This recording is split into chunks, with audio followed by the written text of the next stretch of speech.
aí, família, após o fechamento das praias.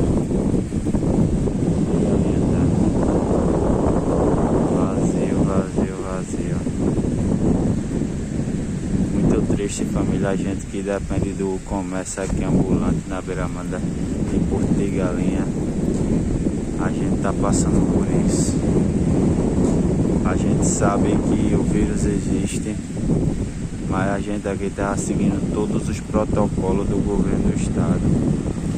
E a gente se depara com a praia dessa forma aí, ó. Linda, maravilhosa aí, mas sem ninguém, sem comércio. Infelizmente é a realidade que a gente tá vivendo hoje no Brasil inteiro. Olha que marzão lindo aí, ó. Marzão aí, azulzão.